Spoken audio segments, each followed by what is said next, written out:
Green Kasaragod പദ്ധതിയുടെ 3rd ഫേസിൻ്റെ ഉദ്ഘാടനമാണ് ഇവിടെ ഇപ്പോൾ നടക്കുന്നത്.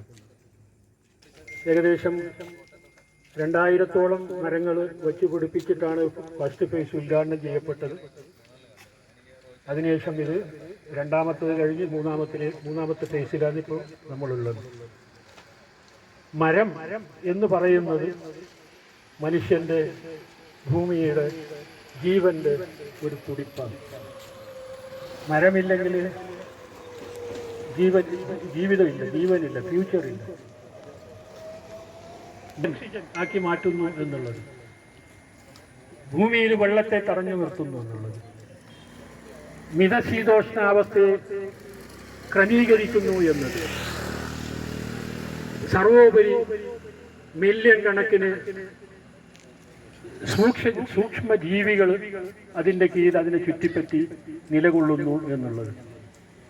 ഇന്ന് നമ്മൾ നട്ടാലൊരു ഭാവി നമുക്ക് ശേഷം ഈ ഭൂമി അതിലെ ജീവജാലങ്ങൾ ശ്വസിക്കുന്നു എന്ന് ഉറപ്പുവരുത്തുന്ന ഒരു പ്രക്രിയയാണ്. അപ്പോൾ ഈ പ്രക്രിയയിൽ എല്ലാവരും സജീവമായി അണിനിരിക്കണം എന്നുള്ളതാണ് നമ്മുടെ സന്ദേശം, 75 ഡേയ്സിൻ്റെ സന്ദേശം. നമ്മൾ 1, 2, 5, 1000 നടന്നതല്ല. ഈ ഭൂമിയിലുള്ള മുഴുവൻ ജനങ്ങളും ഇത് ഏറ്റെടുത്തു കഴിഞ്ഞാൽ ഭൂമി സ്വർഗമായി മാറും. ഞാൻ നീട്ടിക്കൊണ്ടുപോകുന്നില്ല, സമയം വൈകിയിരിക്കുകയാണ്. നമ്മുടെ ഇന്നത്തെ പരിപാടി ഉദ്ഘാടനം ചെയ്യുന്നത് കാസർഗോഡ് സോഷ്യൽ ഫോറസ്ട്രിയുടെ ഡെപ്യൂട്ടി കൺസർവേറ്റർ ശ്രീ ബിജു സാറാണ്. അദ്ദേഹത്തെ 75 മിനിറ്റ്സിന് വേണ്ടി നിങ്ങൾക്ക് വേണ്ടി ഹാർദവമായി സ്വാഗതം ചെയ്യുന്നു. നമ്മുടെ മുഖ്യാതിഥിയായി ഇവിടെ എത്തിയിരിക്കുന്നത് ഫാദർ മാത്യു ബേബി അവരുകളാണ്. അദ്ദേഹത്തെ ഹാർദവമായി സ്വാഗതം ചെയ്യുന്നു.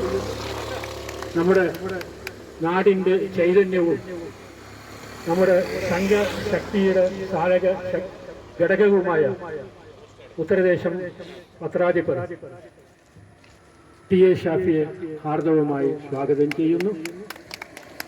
നമ്മുടെ ഗ്രീൻ കാസർഗോഡ് പ്രോജക്റ്റിൻ്റെ കൺവീനറായ ബഷീർ വോളിബോൾ അദ്ദേഹത്തെ ആദരപൂർവ്വം സ്വാഗതം ചെയ്യുന്നു. ഇവിടെ സന്നിഹിതരായിട്ടുള്ള എല്ലാ പ്രവർത്തകരെയും നാട്ടുകാരെയും പ്രത്യേകിച്ച് നമ്മുടെ ഈ വാർഡ് കൗൺസിലർ സക്കീന മൊയ്തീൻ അവരുകളെയും ആർദ്രവമായി സ്വാഗതം ചെയ്യുന്നു. നമ്മുടെ പ്രത്യേകിച്ച് ഒന്ന് അനുസ്മരിക്കാനുള്ള നമുക്കൊക്കെ മാർഗനിർദ്ദേശം നൽകുകയും ഇതിന് അതിശക്തമായ നേതൃത്വം നൽകുകയും ചെയ്യുന്ന നമ്മുടെ പ്രിയപ്പെട്ട ഷാഹുൽ ഹമീദ്. അദ്ദേഹം ഇപ്പോൾ ഇവിടെയില്ല, വിദേശത്താണ്. അദ്ദേഹം വിളിച്ച് എല്ലാ ആശംസകളും നേർന്നിട്ടാണ്. അതുമാത്രമല്ല, ഓരോ മണിക്കൂറിൽ നിന്ന് പോലെ നമ്മളെ വിളിച്ച് എല്ലാ കാര്യങ്ങളും അന്വേഷിച്ചു കൊണ്ടിരിക്കുന്നുണ്ട്. അദ്ദേഹത്തെ ഈ സന്ദർഭത്തിൽ നമുക്ക് എല്ലാവർക്കും വേണ്ടി നമുക്ക് അഭിനന്ദിക്കാം. അദ്ദേഹത്തിൻ്റെ നേതൃത്വം ദീർഘകാലം ഉണ്ടാകട്ടെ എന്ന് അള്ളാഹുവിനോട് പ്രാർത്ഥിക്കുന്നു. ഈ ചടങ്ങ് ആരംഭിക്കുകയാണ്. അധ്യക്ഷ സ്ഥാനത്തേക്ക് ബഷീർ വോളിബോളിനെ ക്ഷണിക്കുന്നു. ഗോൾഡൻ ജൂബിലിയുടെ ഭാഗമായി ഗ്രീൻ കാസർഗോഡിൻ്റെ ഒരു മരനടൽ പരിപാടിയുടെ ഉദ്ഘാടന ചടങ്ങിലാണ് നമ്മളെല്ലാവരും പഠിച്ചിരിക്കുന്നത്.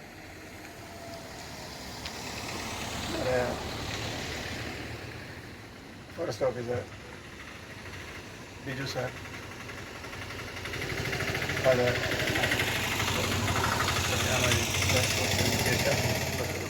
അപ്പോൾ എല്ലാവരും അങ്ങനെ ആവണമെന്നാണ് പറയുന്നത്. എന്തായാലും നിങ്ങൾ കാര്യം അത് ഞാൻ ഒരു മനസ്സിലാക്കിയത്, നമ്മളൊരു ബഷീർ എന്ന് പറയുന്ന പള്ളിക്കരക്കാരൻ്റെ ഒരു കഥ എനിക്ക് ഓർമ്മയുണ്ട്. പള്ളിയിൽ ഒരു ദിവസം എന്തോ നേർച്ച കൊണ്ടുവന്നപ്പോൾ അയാൾക്ക് നടക്കാൻ പറ്റുന്നില്ല. അയാൾക്ക് കോവിഡ് ആയതാണ്. ഐസിയുവിൽ 6 മാസം കിടന്നിട്ട് പിന്നെ നടക്കാൻ പറ്റില്ല. 6 മാസം ആര് കിടന്നാലും നടക്കാൻ പറ്റില്ല. അയാൾക്ക് നടക്കാൻ അല്ലെങ്കിൽ മഴ പെയ്യോ പെയ്യലേ എന്നുള്ള അവസ്ഥയിലാണ്. അപ്പോൾ പലരും സംസാരിക്കാനുണ്ട്, പ്രധാനപ്പെട്ട ആൾക്കാരൊക്കെ ഇതിൽ കൂടുതൽ സംസാരിക്കാനുണ്ട്. അപ്പോൾ നമ്മൾ 75 വയസ്സിൻ്റെ കുറേ കാര്യങ്ങൾ എൻ്റെ പ്രിയ സുഹൃത്ത് സ്വാഗത പ്രസംഗത്തിൽ പറഞ്ഞു. എന്നാൽ നമുക്ക് ഒരുപാട് കാര്യങ്ങൾ ഈ ഭൂമി സ്വർഗ്ഗമാക്കണമെങ്കിൽ ഈ പച്ചപ്പ് വേണം. വരും തലമുറക്ക് അത് നമ്മുടെ വാഗ്ദാനം ചെയ്യാണ്. നമ്മൾ അത് ചെയ്തിരിക്കും ഇൻഷാ അല്ലാഹ്. അതിപ്പോൾ പിന്നെ ഇവിടെ നമ്മുടെ സോഷ്യൽ ഫോറസ്റ്റ് കൺസർവേറ്റർ നമ്മുടെ ബിജു സാറിൻ്റെ പിന്നെ അച്ഛനും ഇവിടെ വന്നിട്ടുണ്ട്.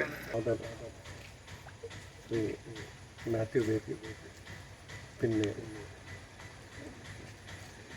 75 നേഴ്സിൻ്റെ ഒരാളെ ഞാൻ എടുത്ത് പറയുന്നില്ല, എന്നാലും കൂടുതൽ ഞാനുമായി ബന്ധപ്പെട്ട ശ്രീ ലത്തീഫ്, അതേപോലെ പരിസ്ഥിതി പ്രവർത്തകരായിട്ട് അടുത്തറിഞ്ഞ ശ്രീ മജീദ്, അവർക്ക് വാർഡ് കൗൺസിലർ, മറ്റ് നേഴ്സിൻ്റെ മറ്റ് ഭാരവാഹികളെ, മറ്റ്